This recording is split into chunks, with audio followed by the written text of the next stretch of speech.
Welcome to the Principles of Performance podcast, where we discuss how to optimize your health, fitness, and performance. Drawing on decades of experience of working as coaches, consultants, and trainers to top performers, athletes, and teens from professional sports to top universities to the U.S. military, Eric DeGatti and Mike Perry discuss topics and strategies of how to perform at your highest level and be your very best. Join us and our friends and colleagues who are leaders in the fitness and performance industry as we investigate and challenge the most popular training, nutrition, lifestyle, and recovery protocols.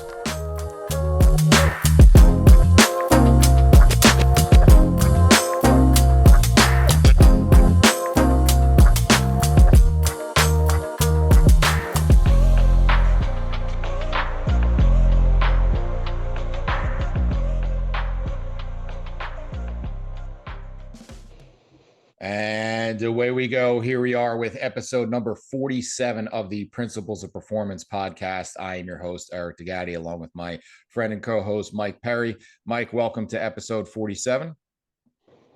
We've got a good one today. I'm really looking forward to this. Anytime we can talk about youth training, I'm excited because that's one of my passions, working with young kids. So really excited to have Steve on today. And I'm gonna let you start with his bio and give a little background on who we're talking to today. Yeah, sure. Steve and I met. Actually, we were on a panel talking about youth sports on a TV show about a year or so, and just loved his approach and wanted to definitely add him to the list of guests when we put it together. So, give you a little backdrop: is he's currently the senior vice president of Steel Sports Coaching Systems, which is they take on the responsibility of providing their coaches with a continuing education pathway while overseeing the unique professional development program. He visits Steel Sports groups across the U.S. and delivers coaching clinics and parent engagement events to Steel's baseball, softball, and soccer coaches and families. He grew up in England. He's got the most awesome accent you'll hear. So that's ratings gold right there, Perry. Grew up in England playing soccer and played semi-professionally in England and Scotland for years. He obtained a bachelor's degree in PE from Liverpool University. And after teaching and coaching for 5 years, came here to the U.S. to play and coach in 1989. And he spent over 20 years in the UK elite soccer director of professional development. In addition to 30 years of coaching soccer players and coaches from the rec to the elite levels, he has 20 years of experience working with Special Olympics in New Jersey in powerlifting and track and field. He's licensed through a bunch of different things from the England Football Association, United Soccer Coaches, you name it, as well as USA Baseball coach. But he has presented to a variety of organizations at regional and national conferences on the importance of building character and leadership in young people through sports. And I'm very excited to talk to him today. Welcome to the show, Steve. Eric, thank you very much. I was particularly pleased when you reached out to me because I was very impressed when we had our time together on the panel that you mentioned earlier. And there's obviously a lot of synergy between your beliefs, your practices, and what you really believe we can achieve with sports and ours at Steel Sports. So thank you very much for hosting today. And Mike, thank you very much for having me on the show. Absolutely. So I'm going to let Mike dig in because Mike's in your crosshairs here. I have my boys. They're actually, my oldest is just about to graduate college. And so I've been through the mill. It's kind of like that line in Shawshank Redemption where he's crawled through a mile of shit and came out clean on the other side. I've been through the youth sports mill and seen it from all sides. But Mike's right square in the crosshairs with his boys. So I'll let him kick off. I think I may have just entered the shit tunnel, like maybe potentially yesterday. So, but anyway, so, Steve, so we're talking about youth sports and it can be one of the greatest or worst influences on a child's development. And before we talk about how broken it is, because we know it's broken, let's talk about sort of the positives of youth training. What should kids be getting out of a great youth sports experience? Joy. They should be getting joy, success, failure, resilience, all of those things. They should not only embrace them, they should take them beyond the sports field. And that's what should, and I'll be honest, does happen with a lot of kids. And very often it will come down to the conduit for those things, which is the coach. But that is what kids should be walking away with: a joy, a passion, a lifelong involvement in something that's going to pay them back in spades in so many different ways. All right. So being a dad myself, I've been there as the dad, as the coach, and tried my best to not screw it up. And some days I was better at that than others. But one of the things I always try to avoid is, to be one of those dads, back in my day, because it doesn't work for the frame of reference for what this generation of youth athletes are going through. And tell us a little bit about why. Yeah, so I'll start off by saying something controversial. Old style coaching still works. Kids still want certain elements of what coaches used to demand of me as a kid, which was, hey, go run through that brick wall, right? But if you were to use a statement, anything like that today, a kid's going to look you in the eye and say, why? What's on the other side? What's the benefit to me and my team of doing this? And to be honest, we have to embrace the fact that we have created this. As parents, we want all of our kids to have an easier life than we had. We therefore afford them a myriad of things that we never had. And they therefore are much more knowledgeable at a younger age as to the reasons why they should and shouldn't do things. So to me, I think people have to accept that, yes, kids want to be challenged. Yes, kids want to have boundaries. Yes, kids want to have certain expectations placed upon them. But you cannot do any of those things until you've formed a trust and relationship with a child now that is mutually respectful. And so we partnered with a group called the Search Institute, and they're a group that have been around for about 60 years now. And they literally look into every new challenge young people are facing in America. Their recent and most absolutely eye-opening research showed that 20% of teenagers in America do not have a positive adult role model in their life. 20%. So if you're coaching a team of kids, there's one or two kids in there that don't have somebody that they have a relationship with that is going to give them the trust and respect they need to fulfill their potential on or off the field. We developed a system, the Steel Sports Coaching System, and part of it is based on the Getting Relationships Right model and framework that the Search Institute have come up with. So for you to impart the same kind of knowledge, the same kind of things that they did 20 years ago as a coach, you have to accept kids are different. So you're dealing with a different entity than you were. You must do 5 things. You must, first of all, express care. Kids don't care what coaches know until they know that they care about them. And if you don't demonstrate that, you're never going to be able to have boundaries. You're never going to be able to push. You're never going to be demanding. You're never going to get the respect and trust of your athlete. So express care. That is a key part of what you must do as an individual. Provide support. So they're going to screw up. They're kids. So don't tell them the answer to the problem. Involve them in solving the problem. And I don't care if that's during a game. We tell our coaches, if a kid makes a mistake in the game, don't pull them off the field. Have a conversation with them. What, during the game? Yeah. Take 20 seconds, pull them to the sideline and say, hey, Mike, you had the ball. What happened? Well, I took the shot. I probably could have made the. Okay, Mike, good job. On you go. Have those conversations in real time, not just at practice, but during games. Challenge their growth. Make sure when they come to a practice or a game, you're going to set them something that they cannot achieve easily. If they're too easily achievable, they're going to get bored. Provide opportunities. Right? So give them the opportunities, especially in young teams, to play a variety of positions and learn from those things. And here's the kicker. Here's the one that's the big difference. Modern coaches have to share power with their athletes. What does that mean? When you ask them a question, listen to the answer. Don't expect an answer, listen to the answer. When they have an idea, embrace that idea at practice or a game. We at times will give the halftime team talk during a game or the in-between innings talk to the players. We've got a problem here, guys. Figure it out. And if they can come up with a solution and we give them the power to come up with a solution, they're so much more invested in the solution itself. So I would say that old style coaching can still work, but not without those 5 pillars of getting relationships right. Making sure players trust you, so you're honest with them, you're consistent with them, you treat them all equally, and then you'll be able to be demanding of them in the ways that my coaches were of me when I was younger. That's great stuff. And one of the things I hope people paid attention to is all 5 of those things had 2 sides of it, right? There was the side that you're going to provide, and then the side that you're going to expect. And sometimes we expect too much without providing on our side. And then sometimes there's a lot of expectations, whether it's through the parent or through the kids. And are some of those expectations, from the whether it's the real or theoretical participation trophy of why doesn't my son get to be the starting pitcher or shortstop? Why doesn't my son get to bat third? Why doesn't is some of that driven from we've rewarded for either mediocrity or no effort or just being able to sign up and have your mom or dad write a check? Mm-hmm. And I'll go back to, and that's a big problem that we have to address, but I'll go back to even my experience with Special Olympics, right? And every kid gets a participation ribbon at Special Olympics. And I understand the recognition of every athlete for participating in an activity. But unfortunately, what that has led to throughout all the levels of youth sports, as you just said, is an expectation. Hey, I'm paying, I'm a consumer. I want my kid to play that position.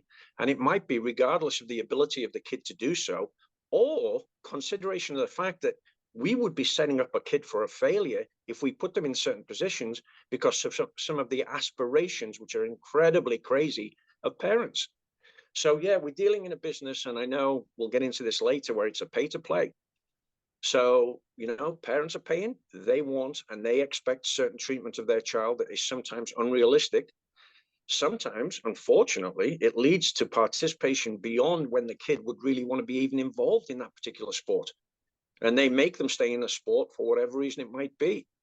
There are certainly, unfortunately, unrealistic expectations about my kid's going to get the scholarship. My kid's going to be the pro athlete. All three of us know, and the stats are out there, the percentages are minuscule. 2.5% of kids are going to get that get that college scholarship. And of that 2.5%, I think it's 1.7 now have any chance whatsoever, or it might be even less than that, of making a semi-professional or professional career out of it. So the stats are just incredibly, incredibly stacked against what some people see as an investment. And they have expectations based on that investment. When our average families are spending over $800 on their kids' primary sport per year, and that's on average, it's a lot higher in some sports, then what am I getting for my $800? Parents need to re-examine why kids play in sports. And unfortunately, when it comes down to it, they want to have fun, they want to get better, they want to show off. Winning is way down. Expectation from kids to get scholarships is also a projected one from a parent. But we do have to deal with those problems.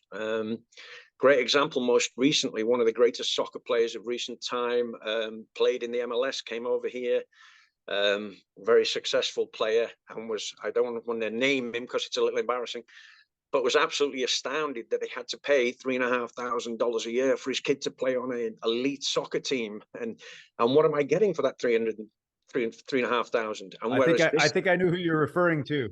Yeah, I'm sure you do, but we're not going to name him. In his home country, he wouldn't be paying that, right? And one of the reasons I'm not naming him was because as a paying parent, he absolutely ripped the coaches of his son's team because he didn't think he was playing him in the right position and he was doing this. He would never have done that back where he came from because his kid would have been on a team where he wasn't paying. His kid was just selected to play on that particular team. So we've created a monster. And some of these expectations are most definitely part and parcel of a pay-to-play model, which is never going away, by the way. I don't think we're ever getting rid of it, but we have to think of ways to make it more accessible at the same time. It's interesting that you say that because I feel like there's two different paths kids can take, right? So we have sort of when we say old school mentality, it's like play multiple sports. You're going to be okay when you get into high school because those multiple sports are going to carry you in the direction you need to go. And then there's the other thought process, like, look, it's the fear of missing out. If your kid doesn't select a sport or have a primary sport at age 11 or 12, they're going to be left behind. And one of the things that I've noticed, particularly with that is with my boys, my oldest son, he started playing club lacrosse a little bit older. Some of these kids have been playing for 3 or 4 years in club lacrosse, and I'm talking they started at 7 years old. And one of the things that I didn't realize early on was one of the main reasons why people get involved in clubs early is because those are going to be the high level teams 4, 5, 6 years down the road. So when you put your kid in at 6 or 7, it's not because they're getting elite coaching. It's because you're basically solidifying a spot for them for 5, 6, or 7 years down the road. And I didn't realize that until I got into it. And I thought that was really, really an interesting thing. But you know, how do we work on that? How do we work on that fear of missing out? And like, there's so many, it seems like a big contest. And unfortunately, if you don't play by the rules of the contest, you are going to be left out. And how do we change that? Or how do we start to even change that? So there's the local change, there's the regional change, and there's the national change. And one of the major problems you have in this country is your national governing bodies do not do a good job of governing youth sports. They do not do a good job of covering coaching licensing. The fact that you can create a youth sports team in this country with no coaching qualification or education at all and enter a league and play is just astounding to me. But the fear of missing out thing, Mike, let's go back to that. You know, it made me laugh when I came to America and I heard about people in the town I was living in that said, have you got your kids registered to go to this particular school? And I said, they're not going to be going to school for like 3 years. Oh no, you've got to get on the register now. If they don't get into this school, preschool, they won't get into this elementary school, they won't get into this high school, and then college, well, forget that. And I couldn't believe it. And yes, I think there is a similar mindset now emerging within youth sports. The fact of the matter is, whoever listens to this, read the following book, Range, How Generalists Triumph in a Specialized World by David Epstein. And Mike's smiling because you've read it, I'm sure. The facts are there. We probably quote that once a week. Yeah. Yeah. They're facts. They're not like, oh, we think you should maybe try this or that. No. The fact is, people that generalize at a younger age will encounter a little bit more failure, but will succeed in expert areas in music, in art, in sports, in business. It is a fact. These parents that are, you know, saying that my kid has to be playing one sport by the time they're 11. Last year in the NFL playoffs, right, the divisional playoffs, the 8 quarterbacks that started in those games played 25 varsity high school sports between them. 8 athletes, 25 sports.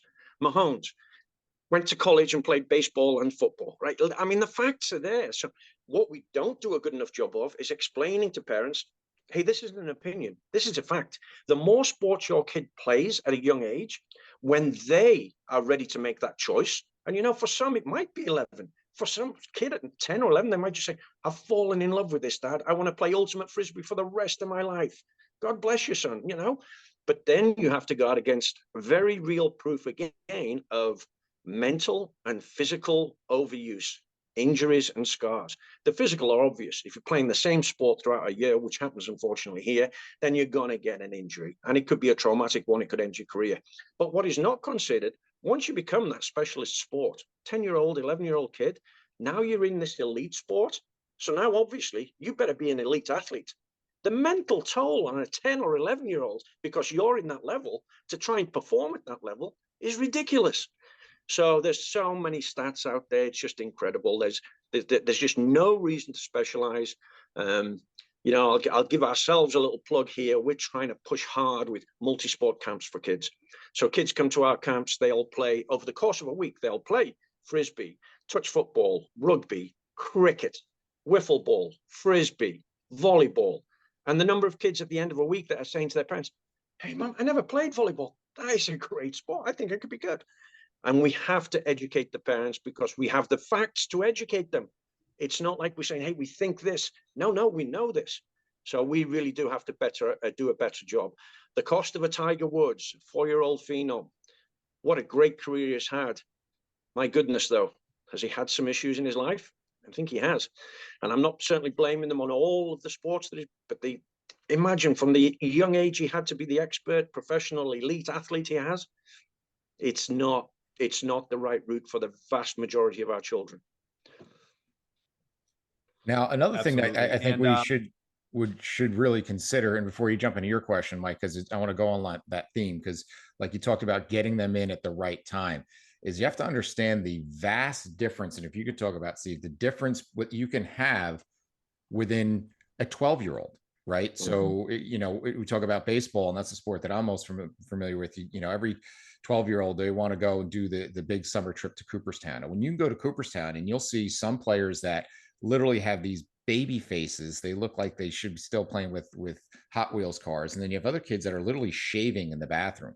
And so the difference could be dramatic from a physical standpoint. And then when you talk about who started their kids at earlier or later in terms of there's some tough decisions. I know, my younger son was right at the edge where he was with all older kids that were up to a year and a half older, even though they were in the same playing level and grade, which makes for huge challenges. And you mentioned, the book Range. Another book that talks about it is Outliers, and they talked about where it was someone noticed that all of the NHL players all had birthdays between January and March, because that's when the cutoff was. So if you're born in January, you could be almost a full year older than that kid who was born December 31st.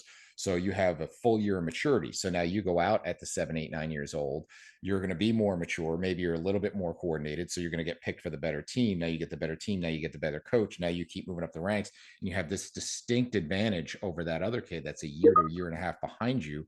Kind of talk about that variance you have when you're talking about these ages from 9 to 14 of the huge variability that you have within them. Yeah, and they're not just physical; they're emotional. They're social. There's so many differences, but especially and it is more pronounced on the guy's side. It's not a gender bias here. It's just true. The differences that can be experienced. High school sport, you think of a freshman boy playing in a varsity team.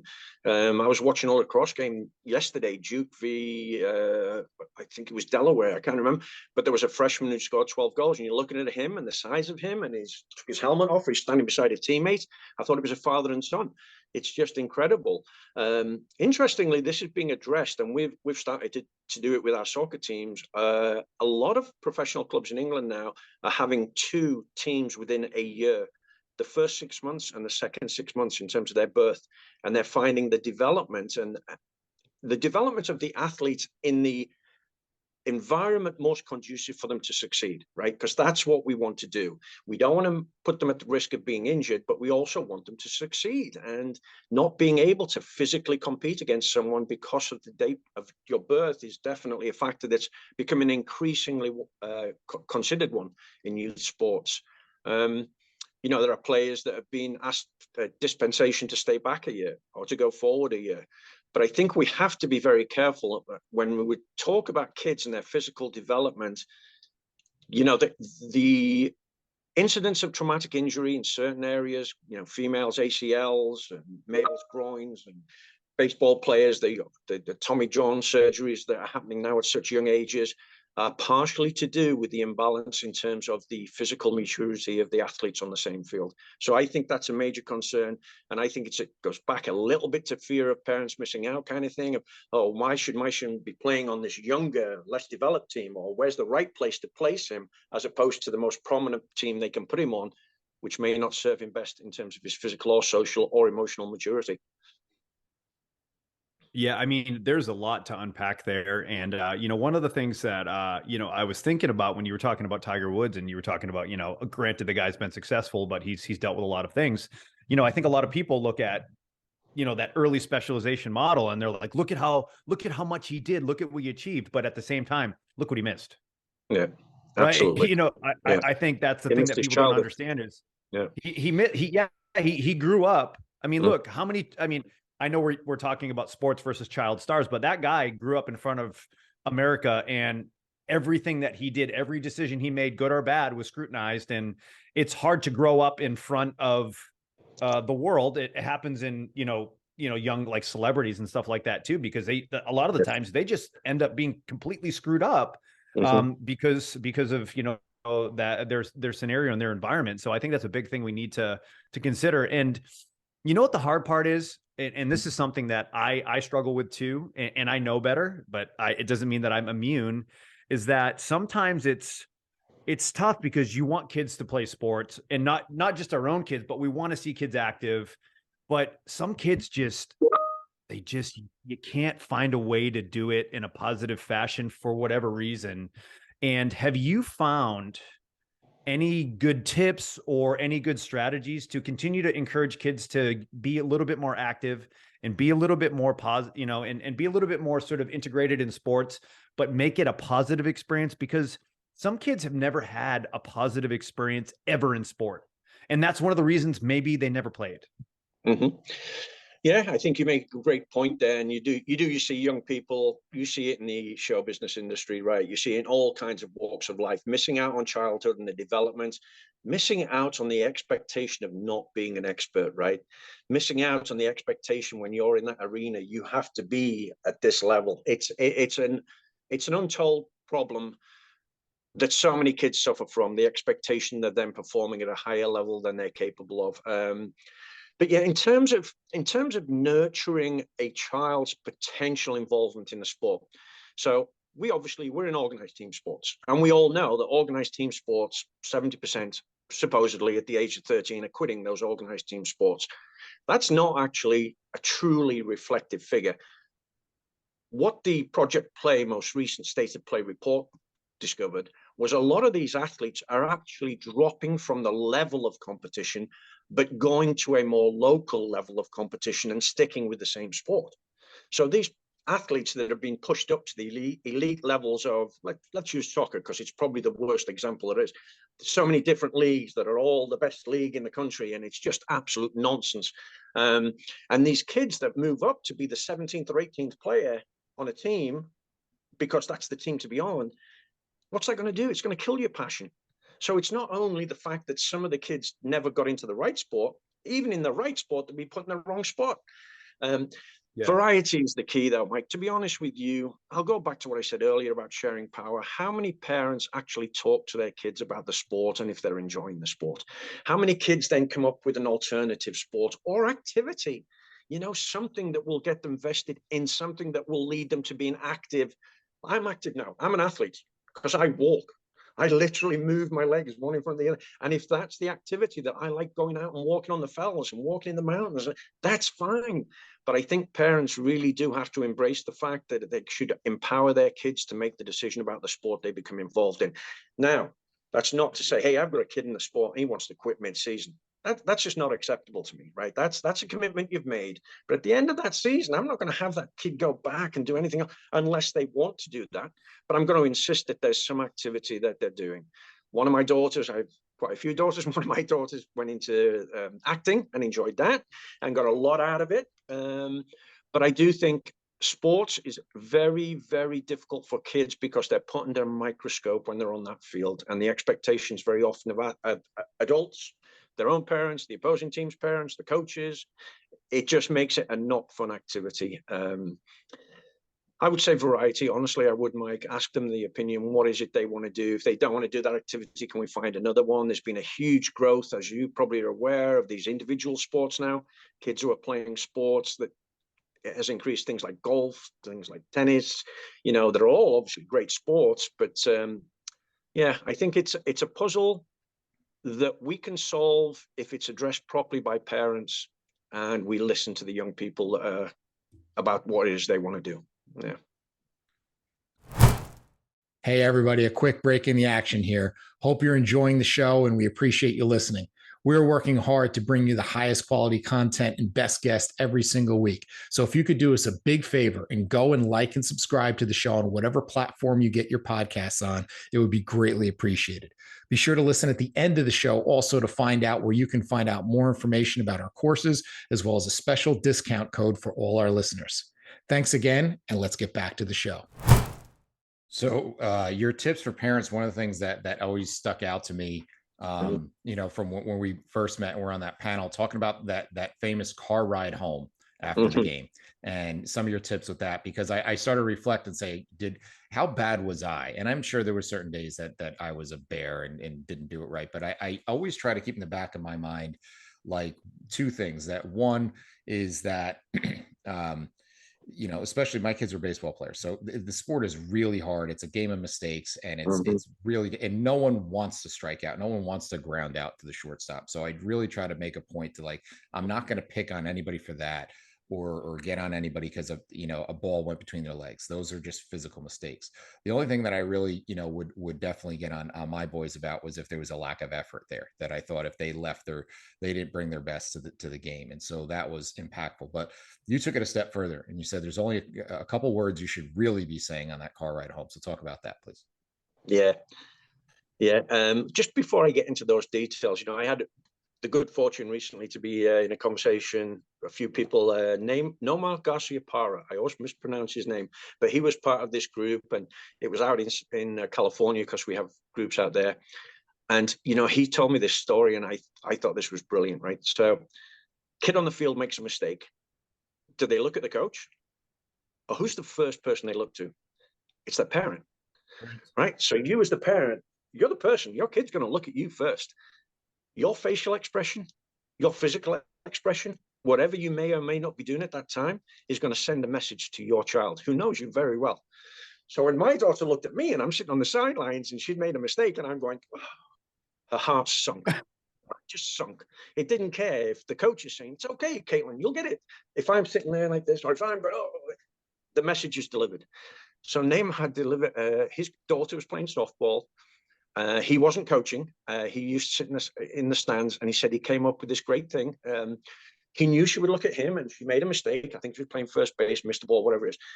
The sign he had for his daughter, every time she looked at him, he would just go, Superman. Apparently, she was just Superman crazy. So that was it. She looked at him. This was the sign. Success or failure, didn't matter. On with the game, right? And so parents can come up with these really corny things, right? So I was lucky, by the time I had my third one playing, I'd actually come up with, it was just the old, brush it off, and then would look at me and I'd just be like, and she'd be like, and I'm really good to go. Come up with this little ritual with your kid. God, you will be shocked at how impactful it is for them and how stress releasing it is for you. Because you don't have to be the parent sitting in the stands thinking, oh, that's a reflection of me, and a load of rubbish that we think from time to time. So I thought that was a great story. And that's just a really practical tip that I think any parent can do. The car ride home, right? So we had again, Julie Fowdy's on our board of advisors, and she recorded a podcast for us about the car ride home, which she called the Inquisition, the Spanish Inquisition. Door opens, kid gets in, door closes. What the heck was that today? What did you, right? So we have a rule that we tell every parent that every time we get to meet them, there are 5 words that you can say to your kid after you've watched them play. I loved watching you play. Amen. And everybody nods, like Mike is right there. And then I see the 1 or 2 parents at the back going, Rrr. I say, now, in that instance, and I've had this with one of my own daughters, where the effort wasn't there. She just wasn't giving her best effort. I know she wasn't. I didn't know why, but I knew she wasn't. So you can't say those 5 words. Don't say anything. And they will, I'll guarantee they will, either that day, that night, or the following day, come to you and say that I really didn't play that well, what do you think? And they'll have a conversation with you, and they'll initiate it, and they'll want your support. They unconditionally love you. You unconditionally love them. They want to talk to you about it, but they want to do so in their own time. So my final tip, every parent out there also do one other thing. Buy yourself one of those lollipops. You are going to sellotape that to your car, just beside your steering wheel. And when that daughter or son gets in the car and you want to give them the Inquisition, stick that lollipop, don't even have to take the wrapper off it, right in your mouth, and just chew on it for a little bit. Or if you're really allergic to it, just have it there so you can see it, so you're supposed to put something in your mouth so you don't say anything stupid, like I have. One of my daughters didn't speak to me for nearly 2 weeks. And essentially, they want our opinion, they want our support, but they want it when they're ready to hear it. So say those 5 words if you can. If you know they've given their best and they've lost by 10 goals, 20 runs, if you know you've given their best, say those 5 words. If you can't do that, don't say anything. They'll come to you and they'll want to do that. And come up with your own little corny thing. Amazingly, it works. It worked right through high school with Rhiannon. It really did. So that would be my practical tips, I think. And I don't know if you experience this, Steve, but it generally seems to me, and as someone who's been coaching, who's been training, and then I as a dad, is that sometimes the ones who are the most difficult in dealing with that and not doing what you're saying are the ones who have no sports experience. I would have this, I have discussions with my kids and they say like, man, I feel bad for so-and-so because his dad is just going to be all over him because I know he made an error. He struck out 2 times, or he'd be barking from the from the from the bleachers. And I would say, I'd say to him, you know what those are, son? Those are the words of a man who never wore a pair of cleats in his life. Right. Yeah. That's someone who can't understand that this is hard. It's no one's going out there trying to strike out or fumble. It's not easy doing what they're doing. And unless you've done it yourself, it's very tough to have any level of empathy for it. Yeah. Yes, I absolutely agree. At Steel Sports, we recently created a module for our parents, positive sports parenting. Yes. And I think you're going to be very careful with this in the youth sports world. When you start to talk about parent education, I think you're in dangerous territory. So, I'm going to educate you as a parent. Who the hell are you to educate me as a parent? But when you talk about parent engagement and just laying out exactly what it is we can do together, because the parent, athlete, coach triangle is the singular biggest influence on whether or not the kid has a positive experience or not in sports. And you're right, some parents live vicariously through their child, which is very, very difficult to address because that parent during the activity is emotional, right? So that is often not the time to address the particular issue you may have. Another thing we do at Steel Sports is all of our post-game meetings are inclusive of parent and player. So whatever the summary of the game is, the parents are standing behind the players while the coach says, hey, we did great today. And, we lost the game 3-2, but we'd worked on these 3 things and these 3 areas were covered well. We also tell our coaches this is a really good time to highlight positive parental behavior, such as, Mike, you played a great game today. You collected the ball, you put it on the ground, you did what we asked you to do. You didn't just boot the ball down the field. And as you're talking to Michael and glancing at Michael's father, who's screaming at him to boot the ball down the field, a subtle message can be delivered. In the same way as you can recognize a parent who perhaps has recognized a good play of kids other than their own child. So we try and reinforce behaviors that will help the parent enjoy the experience, the kid enjoy the experience. The other thing that we have to deal with, though, and we've come across this most lately, I would say post-pandemic, the family dynamic has changed. There's a lot of blended families and there's a lot of single families, divorced parents, whatever. And some of the parents that we're finding have been becoming a problem or an issue are those that may be the weekend fathers. And this might be the only time they're with their kid. And whether it's a feeling of needing to be overprotective or overzealous in their support because they're not getting as much time with their individual child, we're not sure. But it's another element that's come into play recently that we see them either being very vociferous with their own child or the officials, which is another huge problem, obviously, in sports. But I would agree, sorry, went on a little bit there. I would agree with your first point, Eric. I think a lot of the problem becomes from parents who did not have any experience of sports as a youngster. So you mentioned kids in situations, family situations being different after the pandemic. And there's definitely, statistics showing rises in depression and social detachment and so forth. But could youth sports possibly be a remedy for some of those things if it's done right? So 100%. There's a couple of, I don't mean to offend anybody here, but there's a couple of good things that came out of COVID-19, right? One was, I think there's been a redress, a balance of parents. I think the indications since COVID of more athletes going back to local programs is a direct result of parents and families having more time together during COVID, when youth sports basically ground to a halt, and them thinking, do we really need to be on a team that travels 3 states to play a game on a Sunday when we've got a program in town that plays our neighbors? And why are we really in sports? It's caused a reflection by parents on what their kids should be getting out of sports. And I think more parents now are aware that the life lessons are as, if not more important than the actual athletic success they have. So COVID has addressed that to me, in my opinion, a little bit. But I also think we have to be very careful. There were mental issues existing before COVID for the younger population. All of the devices they have access to, the things that they feel they have to be perfect in every way. I have a lot of daughters, and there's a lot of issues with raising a young woman in this country in terms of their own feelings of being appropriate, being successful, being good enough, whatever it might be in the mass media. We created, actually, Eric, we created 2 mental resilience modules during COVID. Because we couldn't work hands on hand with our athletes, we created a library of about 27, 28 modules that kids could access. Some about our club, our core values, some about how to dribble a ball, how to do a session on your own, kind of thing. And then I felt it was necessary to create 2 mental resilience modules. Over the course of COVID, that module was never assigned to an athlete. We just sent out an email saying, hey, this is available. To date, 852 of our athletes have completed that module completely of their own volition.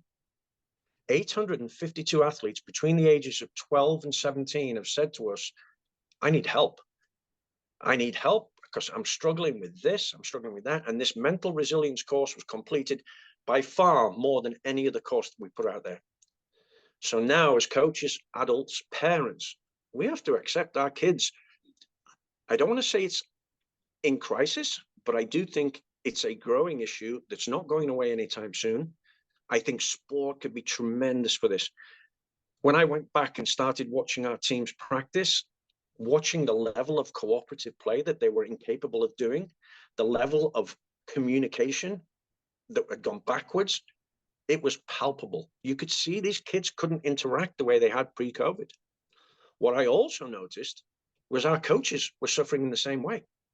Their skills haven't diffused, but some of their communication skills and some of their cooperative skills within their peer groups had gone. So yes, it's more pronounced with kids, but I think it's a wider spread problem. I think sports is definitely an avenue where we can help these kids learn about cooperative play, learn about competition again, learn about how to communicate with one another, learn about how to put those frigging phones and iPads down and actually have a face-to-face conversation. I think sports can play a huge part in it. I am convinced that we can change the world, and we can change it with kids, and we can change it through youth sports. And I think I'm in a privileged position of having someone who will back me, and I can do these things that not all organizations can, because we have access to people like Angela Duckworth, who wrote Grit. She collaborates with us. We have access to a gentleman called Peter Mindell, who's the chair of leadership and character development at West Point. We design programs for our kids to take off the field, but we can all provide that support, but it has to be intentional.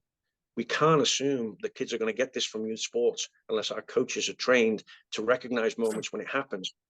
And a big part of it, have kids reflect upon it. I don't know about you, but I'm a guy and I didn't learn how to reflect properly until I was about 47, right? I just thought I made a mistake, I'll get it better next time, but I wouldn't think about the mistake. We have to do a better job of training coaches of all levels, even the volunteer coaches, to recognize these moments when kids are struggling, including mental health, and how and what can they do to help them with that. We've talked about this a little bit, but with club and travel and single sport specialization, it's tough. There's a lot of decisions that have to be made, and we kind of know that it's debatable as whether or not these things are actually producing better athletes or not. How much of this do you think is just purely based off of money, and it's a money grab for these clubs to go out there and they promise kids, recruiting and scholarships? But look, I've seen it firsthand. The highest teams, they get all of the resources. The lowest teams, it's a paycheck. Mm-hmm. I mean, is that something that you see? And how do we prevent that? Or is it just how it's going to be? We know the pay to play model is here to stay. And I mean, when I was growing up, right, if you played in club, I grew up playing soccer, and I played club, and you didn't have to pay. It was, if you were good, they'd find a way to get you on a team and you would play against the best kids. And now it's like, well, anybody can play club if you have an extra $3 or $4 grand a year. Yeah. And you're exactly right. There's a lot of clubs that use the model of, hey, come and play for this club, and this name will get you into a college. Right. And by the way, you're not going to be in our top team, so you're going to pay an awful lot of money because you're going to subsidize the top teams who are going to be traveling all over to increase that name that you're playing for, and that name in the perception of people. I do think parents are becoming a little bit more savvy, and it's not going away. You're absolutely right, Mike. The American model, unfortunately, is pay to play, because any club is going to have to pay for facilities. Any club is going to have to pay league fees, registration fees, and all these other things. what has become is the profit margins for certain clubs are just like through the roof.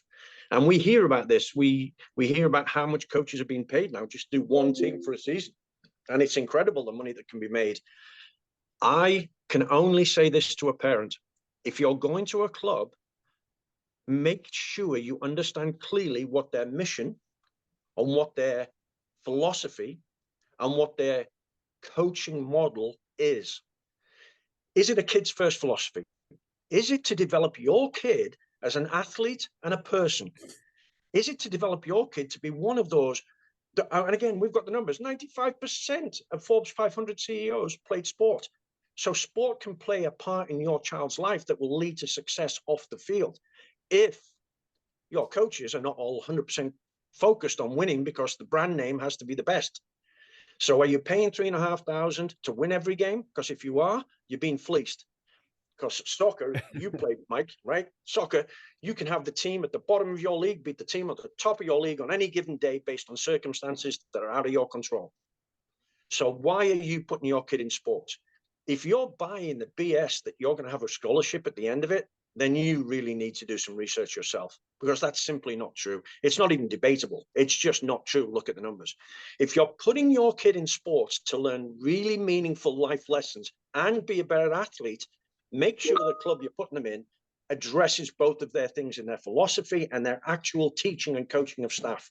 So get your money's worth. If you're going to have your kid play the piano, you're not going to ask somebody that can't play it and isn't going to focus on them in the holistic way to teach them how to do it. It's the same thing in sports. There's a lot to be gained from it. It's always going to be pay to play. Don't be charged exorbitant fees by clubs that are promising you things they can't deliver. And I just can't believe that people keep doing it. But yeah, I mean, you talk about lacrosse, right? The travel for tournaments now, if your kids are playing lacrosse, oh my goodness gracious me, number of kids on the tournament. And yeah, huge, probably one of the biggest growing sports, team sports in the country right now. Yeah. But parents, please. East Coast. Yeah, East Coast. Yeah. It's taken off on the West Coast as well. We have bases out in California, and you're seeing kids walking around with sticks now instead of surfboards and stuff out there. So yeah, taking off everywhere. But parents, I would just make the plea, parents, do your homework. See what you're paying. Are you happy paying for this, knowing the chances of a scholarship at the end of it, regardless of what they're telling you, are very slim? But is your kid going to have that experience of really learning the life lessons because coaches are taught how to include that in what they're doing? That would be my advice. Now you've mentioned some great books along the way. Another one that I'll throw out there is for any sports parent is to check out the book Playing to Win by Michael Lewis.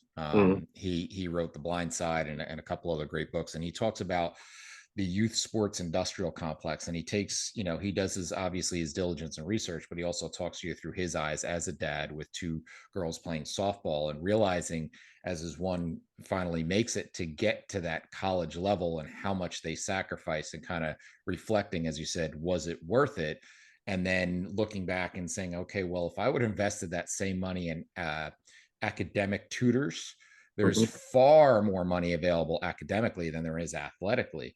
And so like it kind of makes you reflect that this is all kind of this pipe dream, and it's much cooler obviously to see your son's or daughter's picture name in the paper because they made the all county team or something like that, as opposed to the honor roll. But ultimately academics, there's way more opportunities, but we don't kind of pursue that because it's not quite as sexy.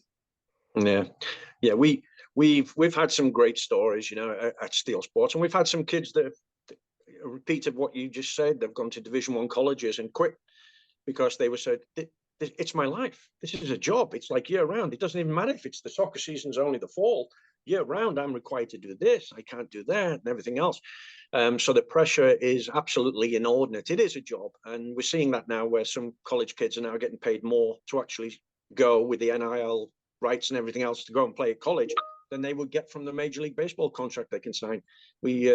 Jerry Royster, who's on our board, just had a kid graduate. He had him out of high school and he's gone to college and he's going to earn more at college than he would have if he'd signed his offer from the Dodgers. So it's just incredible what's going on now. It's been recognized as a full-time job. But yeah, I do think parents just need to open their eyes and just need to really be very aware of what they're getting into.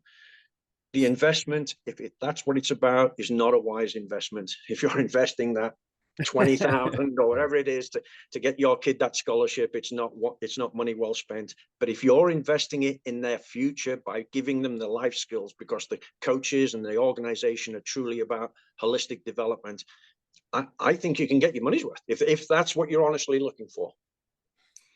Now, you mentioned the triad earlier of the coach, the parent, the athlete. Yeah. There's an outlier out there that you alluded to earlier that is always got the bullseye on their back. They're never really the hero, and because of that, well, there's many reasons. Because of that, officials, referees are at a huge shortage, and this is across all sports. Really being able to find umpires and officials and referees, and I had some interesting conversation with friends of mine who are umpires, and they said some of it is the parents, which I want to get to and talk to you about, and what they have to deal with, but some of it is just because of this unbelievable demand, because there's so many travel leagues and so many tournaments, and so that they just can't keep up. There's just not enough stock of people to keep up with this, and so it's a huge challenge. And because it's a huge challenge, you have a thinner pack to pick from, and now you end up at the game and you have some high school kid who's getting $40, and you're going to eviscerate this poor kid for a part-time job because they called your son out, or they called a pitch that was 3 inches outside. And now it's, I've been at games, Steve, where the police have been called to the game. And it's embarrassing. It's embarrassing. And the first thing I said, to the kids, as I brought them in, I said, listen, everything that's going on around here, I need you to shut that off. None of that is about you. This is about adults who can't be adults. And I said, the only thing that you're going to really learn today is hopefully you remember this so you don't do this when you're an adult. Yep. Yep. So we've partnered with a group called Officially Human. I'm not sure if you've heard of them, but if you haven't, go to their website. The stats are these, staggeringly. 80% of officials quit within 2 years of starting. 80%. The average age of officials at the moment is 54, I believe. There's no math that needs to be done here. We are going to run out of officials, which is going to lead to an absolutely horrendous situation, which is this. Coaches are going to have to umpire or referee their own games. Worse still, we're going to have to get parent volunteers to do it. And this is all to do with the inordinate amount of pressure that they're being put on there. The vast majority of people that go into officiating youth sports did it because they had a great experience as a youth athlete and they want to give back to the game. And after spending a weekend on a field and having adults harangue you, and sometimes it's the coaches as well as the parents, $40, that ain't going to cut it for me to be abused for an hour and a half. That just isn't going to be worth my while. I'll go and find another thing to do. But Officially Human, I would strongly recommend. They've got a couple of great videos. They've got a couple of great things. I think there's pressure on officials to be perfect. And the truth of the matter is, I once had an official say to me, and it was because my parents, I'd given them a hard time, if they looked at their own kids, or even you, coach, how many mistakes you make in a game, I bet you it would be more than I have so far. And I'm like, you're absolutely right. It does not make sense, the pressure that we put them under. But the biggest scaring thing for me is if we get to the situation of not having the officials that we need, which is happening at high school level, you're absolutely right, as well as youth sports and collegiate level. The games themselves are going to suffer, and who then suffers? It's the participants, and that's our young athletes, and they'll be driven away from the game again. I don't know if you saw this. I think it's actually in South Jersey, where there was one youth organization. I thought it was brilliant that if you get cited as a parent for creating a problem with an umpire, what your penalty is you have to now umpire a game. That's brilliant. It's brilliant. And now you get to see it through their eyes. And then you just wait when that bang, bang play you call the wrong way, goes against you, and you get the pack from the bleachers all over you. So I thought that was brilliant. Yeah. I love that. I love that idea. Yeah. So we've covered a lot of ground. So I want to give some resources for the parent, for the coach, or someone who's involved in some sort of youth organization. Like, how do they change their culture? How do they leverage something like Steel Sports and kind of do it the right way? Yeah. Unfortunately, the challenge, Eric, is time and resources. Right now, so in terms of transparency, I will say that Steel Sports is a part of a much bigger entity called Steel Partners, and they have a portfolio of businesses around the world. Very successful. The man in charge is Warren Lichtenstein. He's a billionaire. He has decided he wants his legacy to be changing the world by affecting kids through sports. So we get access to resources a lot of people don't. So I don't want people to aspire to do what we're able to do because of the contacts, connections, financial support, and resources we have. But any organization or parent can come up with a very, very clear picture of what they want to achieve and what they want to get out of any activity. Like, sit down and talk about, when you're going to put your kid into a program, why are you putting them in it? And again, if your first 2 or 3 answers are anything to do with scholarships, scrap it, do something else. But if it is really about, you want your child to develop as a human, as someone who will be a better person, as someone who will learn life skills that they can employ off the field, then you will have a clear path of what it is you want to choose. And then you can come up with the questions you should ask any organization you're going to become involved with. So come up with that, just like you would if you were looking at a private school. Why are you putting them in that school? Is it the ethos, the culture, their core values? If you're an organization, this can be done. You can get together as a group and decide upon the non-negotiables you want as an organization. We're going to have these following 3, 4, 5 core values.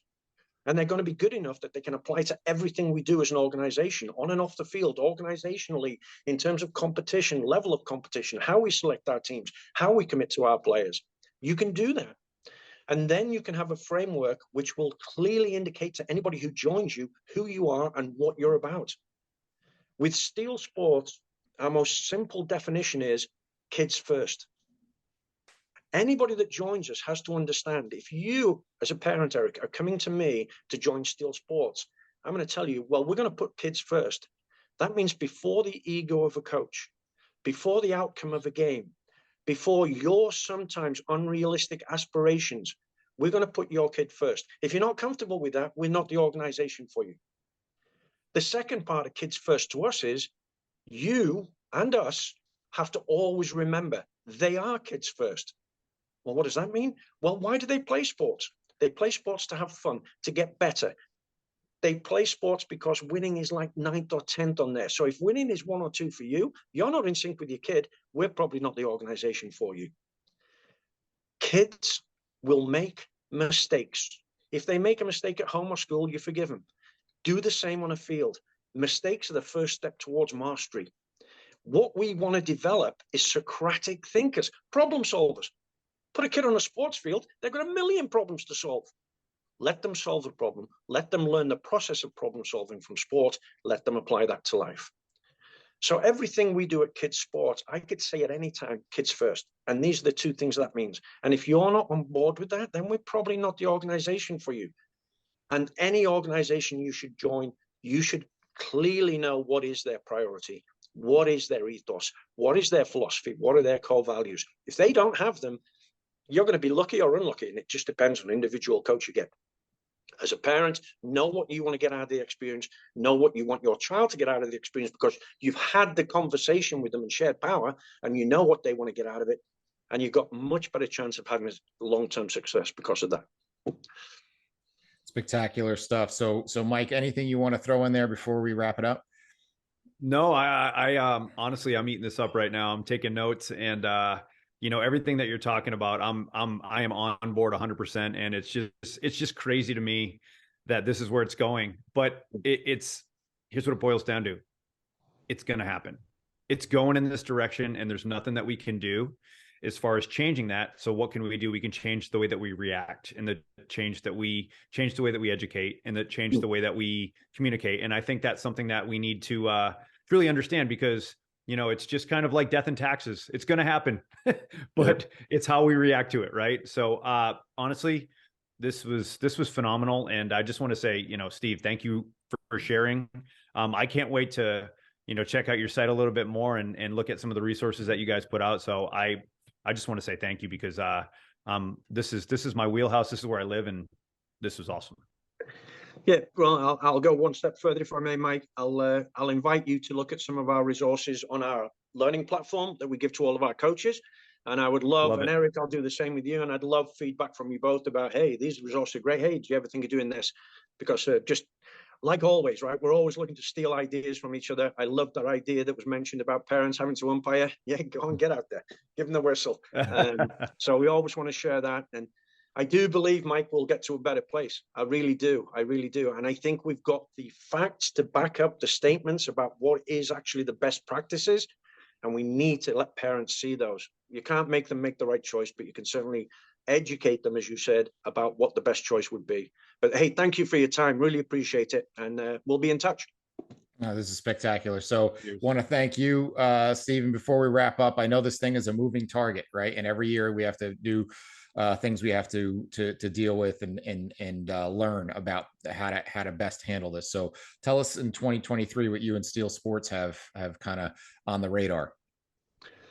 Well, again, we're very lucky. So through our Steel Partners partnership, a couple of the initiatives that we've started actually at the end of this year and will be continuing, we are now giving, there's 4,500 employees of Steel Partners around the country, and they are giving paid time off and a $1,000 sponsorship for any team they coach in their community.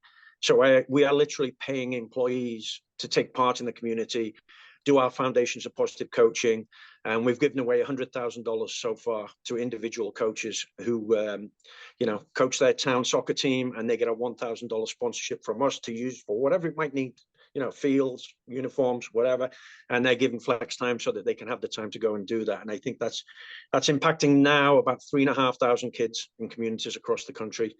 The second thing that I'm very proud of, we've started a roadshow tour in the summer. So we're running 13 camps around the United States of America. They're completely sponsored by the business unit in those particular areas. So our first one, actually, we conducted one in Mexico. 62 kids were given the opportunity to attend a camp for 4 days. And our businesses down there, Casco and MTE, sponsored it. So no kid had to pay. Every kid that came to the camp got it as a free experience. We're doing 13 of those around the country, in the Carolinas, Delaware, Wisconsin, Illinois, Massachusetts, Rhode Island, Philadelphia, and all of these camps are to afford the opportunities to families that might not otherwise be able to attend a camp. So it's a payback. It's really exciting. We think it's great that Warren has really pushed all of the business units and challenged them, and has included as part of their mission, regardless of what their industry is, whether it's Aerojet Rocketdyne, which is a company we're involved with, to put kids first and try and have a positive influence on the next generation of leaders. So I'm really proud about those two initiatives, and I think we're trying to do our little bit.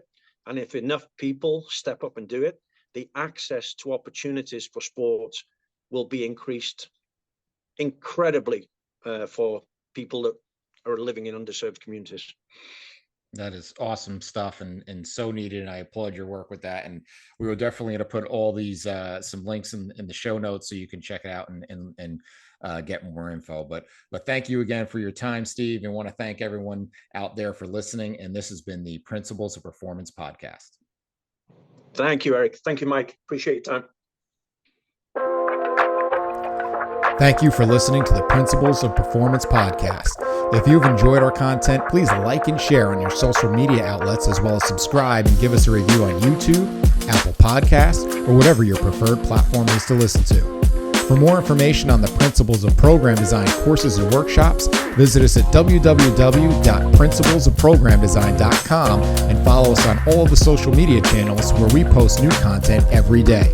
To save 10% on any PPD courses, enter the discount code PRINCIPLESPODCAST10 at checkout. If you have any questions we can answer or suggestions for the show, you can email us at info@principlesofprogramdesign.com or message us on social media. Thank you again for your support.